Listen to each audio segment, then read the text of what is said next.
отличие от какао-бобов, кэроп не содержит психотропных веществ кофеина и тиамина.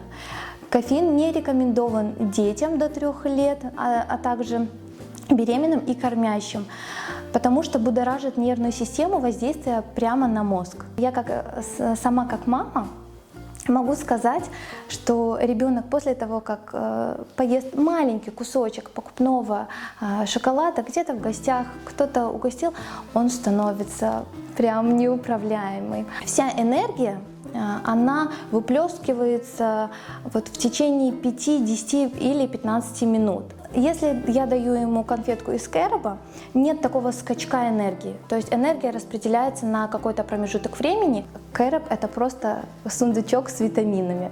В нем содержатся витамины группы А, В3, В2, В6, цинк, медь. Кэроп разрешен в употреблении несколькими типами сахарного диабета.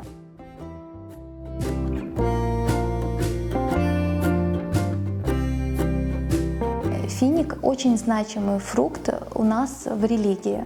О финиках упоминается более 20 раз в Коране, также упоминается в хадисах, потому что финик является одним из лидеров фруктов, где преобладают полезные микроэлементы.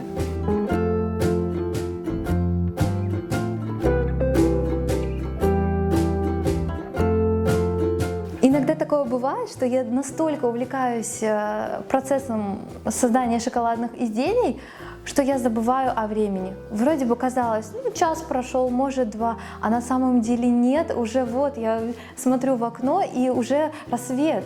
В общем, я настолько увлечена, что даже не замечаю это время.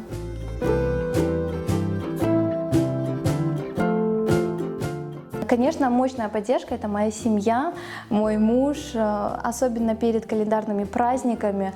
Он помогает мне развозить, мы делаем доставку, потому что сама я чисто физически не успеваю. Перед Ораза Байрам была загруженность 100%, и он уезжал в одно направление, я уезжала в другое направление.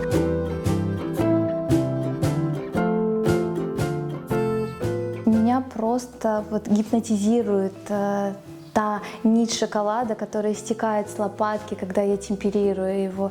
Я просто без ума от этого процесса.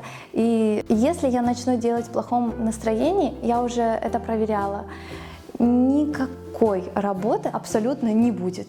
Что-то не получится, где-то посыпка не так ляжет, где-то выйдет пузырек воздуха в шоколаде. В общем, нужно полностью отключать свои мысли и творить шоколад.